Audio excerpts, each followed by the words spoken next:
जो है शहीद हो गए, कई लोगों ने खुदकुशी कर ली, पर उसके बावजूद जो मरकजी सरकार है उन पे कोई असर नहीं हो रहा है। तो ये घमंड नहीं है, गुरूर नहीं है, तो और क्या है। तो मैं समझती हूँ कि हर चीज़ का अपना वक्त होता है, ये वक्त भी नहीं रहेगा। आखिरकार जो है, जो जिस तरह से किसान इस वक्त नाराज हैं,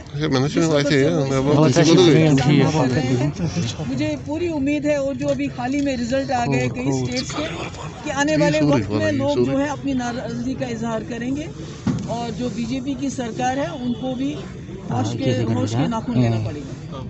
नूरा फोन था ये बैठे तलीम पथी सब बनिम कॉन्फ्रेंस में कहा कि जम्मू कश्मीर में हालात बहुत सुधर रहे हैं। उन्होंने कंपैरिजन दिया है यूपीए 1 यूपीए 2 गवर्नमेंट और भाजपा गवर्नमेंट के दौरान हुई किलिंग्स की, सिविलियन किलिंग्स की। उसके बाद उन्होंने और भी जो इंडस्ट्रियल इन्वेस्टमेंट्स हैं उनको लेकर बात की, एक विधान एक निशान एक प्रधान की बात की, और कहा कि जम्मू कश्मीर की जो पुरानी सरकारें हैं बात की, क्योंकि अभी होम मिनिस्टर आए, तो होम मिनिस्टर के आने से पहले यहाँ हजारों नौजवानों को कैद किया गया, बंद किया गया, उसके जाने के बाद और लोगों को बंद किया गया। आज तक भी वो सिलसिला जारी है। सीआरपीएफ की नई नई बटालियन रोज बरोज आ रही हैं, सिक्योरिटी फोर्सेस की तादाद बढ़ाई जा रही है। तो अगर हालात ठीक है तो फिर ये सीआरपीएफ की बटालियन कल ही हमारा एक पुलिस का आदमी है उसको शहीद किया गया। बीजेपी की आदत है, ये हर में कह रहे थे कि लोगों के अकाउंट में 15 लाख रुपए दे देंगे, 2.5 करोड़ नौकरियां देंगे साल में, और बाद में कहा ये तो सब जुमला है। तो ये जो बात करते हैं उसमें कोई वजन नहीं। जम्मू कश्मीर के ज़मीनी हालात बहुत मुख्तलिफ हैं, बहुत ख़राब है। यहाँ के लोगों का दम घुट रहा है, यहाँ के लोगों को ज़बरदस्ती ताकत के बलबूते पे उनको खामोश करवा दिया गया है, और यहाँ की खामोशी को ये अमन का नाम दे रहे हैं, जो बिल्कुल गलत है। बाबा जी 5 साल हो गए नोटबंदी को, आज 5 साल ठीक इस वक्त आज वापस आ जाएगा, जो है जो वायलेंस है वो ख़त्म हो जाएगी, और बहेगी, फिर लोगों को पता नहीं क्या इससे मिलेगा, सारा करप्शन ख़त्म हो जाएगा।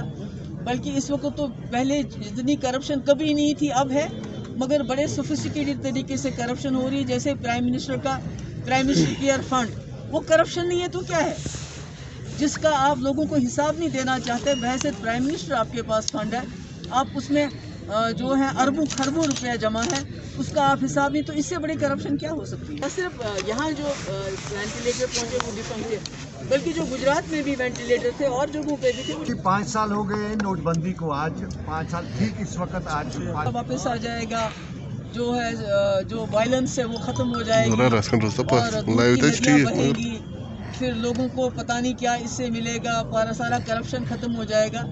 बल्कि इस वक्त तो पहले जितनी करप्शन कभी नहीं थी अब है, मगर बड़े सोफिस्टिकेटेड तरीके से करप्शन हो रही है। जैसे प्राइम मिनिस्टर केयर फंड, वो करप्शन नहीं है तो क्या है, जिसका आप लोगों को हिसाब नहीं देना चाहते। बहैसियत प्राइम मिनिस्टर आपके पास फंड है, आप उसमें जो है अरबों खरबों रुपया जमा है, उसका आप हिसाब नहीं, तो इससे बड़ी करप्शन क्या हो सकती है। सिर्फ यहाँ जो वेंटिलेटर पहुँचे वो डिफरेंट थे, बल्कि जो गुजरात में भी वेंटिलेटर थे और जगहों पे भी थे वो डिफरेंट थे। तो मैं कहती हूँ सबसे बड़ा घपला जो है वो प्राइम मिनिस्टर केयर फंड में है। मैं वही तो कह रही हूँ कि एक तरफ से एक दावा करते हैं जम्मू कश्मीर में हालात ठीक है, दूसरी तरफ से ऐसे इक़दाम करते हैं जिनसे यहाँ के लोगों के, अभी बिजवाड़ा में 2 लोगों को इन्होंने नौकरी से हटा दिया, उससे पहले यहाँ हटा दिया, पूरे कश्मीर में वादी में, और उसके बाद 48 साल की उम्र में भी कई लोगों को जो है उनको रिटायर कर दिया, नौकरियों से निकाल रहे हैं। ना कोई अदालत है, ना कोई वकील का डिस्कशन है, खुद ही जज, खुद ही वकील और खुद ही सज़ा सुनाते हैं, जो बहुत गलत है। इस सब की जो नतीजे, बेशक इस वक्त इन्होंने ताकत के बलबूते पे इस वक्त लोगों को खामोश कर दिया है, तो ये वक्त ही रहेगा ऐसा। एक वक्त आएगा कि इनके जो नताए जो ये इस वक्त कर रहे हैं, जो ये सख्ती कर रहे हैं, जो उन्होंने सबका मुंह बंद करके रखा हुआ है, किसी को बात नहीं करने देते हैं, यूएपीए सेडिशन चार्जेस किसे लोगों को तंग कर रहे हैं, एक वक्त ऐसा आएगा कि इनके लिए बहुत मुश्किल हो जाएगी, जिसका मेरे ख्याल में इजाला करना उसकी बहुत मुश्किल हो जाएगा। उस वक्त ये कहेंगे हम कश्मीरियों से बात नहीं करेंगे, हम उनके साथ भी बात करेंगे, बहुत देर होगी, मुल्क को इसका बहुत बड़ा खमियाजा उठाना पड़ेगा। त्रिपुरा में जो इंसिडेंट्स हो रहे हैं, क्योंकि वो जो हमारे जो माइनॉरिटीज़ के लोग भी मारे गए, उनके पास इंफॉर्मेशन थी सरकार के पास कि माइनॉरिटीज़ को अटैक किया जाएगा, उसके बावजूद वो लोग मारे गए। कल वो पुलिस वाला जो बटमालू का वो वहाँ मारा गया। तो ये तो सीधे जो है इनका जो है नाकामी है। अब ट्रस्ट की और सख्ती करेंगे और फोर्सेस लाएंगे और काले कानून यहाँ नाफिज करेंगे, जैसे SIA, UAPA, NIA, ED, पता नहीं क्या क्या PSA होने के बावजूद अब SIA दूसरी एजेंसी लाई इन्होंने।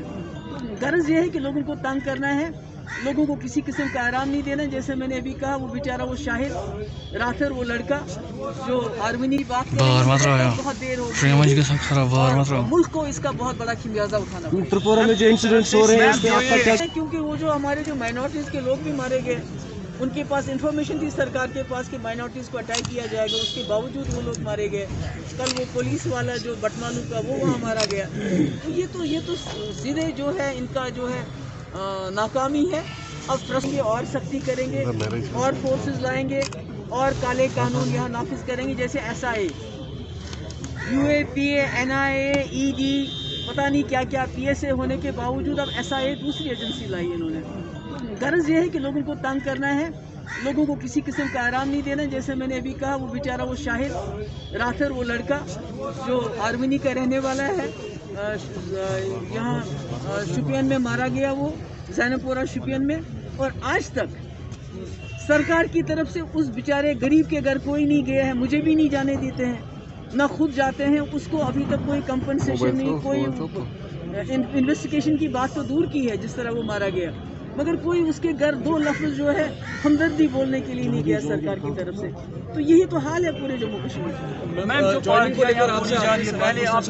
आपने एक सवाल पूछ लिया। पहले PDP को निशाना बनाया गया था, अब NC की बारी आ रही है, जो पार्टियों को तोड़ फोड़ किया जा रहा है। चलता है, ज़्यादातर ब्लैकमेल करते हैं लोगों के खिलाफ, उल्टे फुल्टे केसेस निकाल के उनको धमकाते हैं, उनको जो है डराते हैं, उनको या तो कहते हैं या जेल जाओ या इस जमात में जाओ, या जेल जाओ या उस जमात में जाओ। तो आपने देखा होगा कई लोग जेल से निकले, उनने जमात ज्वाइन की तो उनके केस ख़त्म हो गए। तो अभी इसी तरह से जो नए लोग हैं उनको भी डराया जा रहा है, धमकाया जा रहा है, किसी को लालच भी दी जा रही है कि आप, क्योंकि ये समझते हैं कि यहाँ नई पार्टीज़ बनानी है, तो उसमें PDP और नेशनल कॉन्फ्रेंस इनको बहुत बड़ी रुकावट नज़र आ रही है, इसलिए इन्हीं दो पार्टीज की तोड़फोड़ कर रहे हैं। मैं इसका एक्सटेंशन एक आपसे जानना चाहूँगा कि इन्हीं सर्कमस्टांसेस में लोग आपकी पार्टी जो इस वक्त PDP ज्वाइन करना आसान बात नहीं है। आपको मालूम है कितने मुश्किलात में हम, कितना दबाव है सरकार का हमारी जमात के लोगों के ऊपर, मगर लोग समझते हैं कि जम्मू कश्मीर की अगर आवाज़ को ज़िंदा रखना है, अगर यहाँ के जो इस वक्त बिल्कुल दम घुटता है लोगों का, अगर उनकी आवाज़ बनना है, तो PDP वाहिद वो जमात है जो इस रिस्क को उठाने के लिए तैयार है। और इसीलिए मुझे खुशी है आज हमारे एडवोकेट मजीद मीर साहब, इन्होंने शांगत से हमें ज्वाइन किया। इसी तरह रोज़ कोई ना कोई ज्वाइनिंग होती है, क्योंकि लोग चाहते हैं कि PDP की आवाज़ को मजबूत करें, ताकि आने वाले वक्त में जो मुश्किलात में जम्मू कश्मीर फंसा है, इससे बाहर निकला जाए।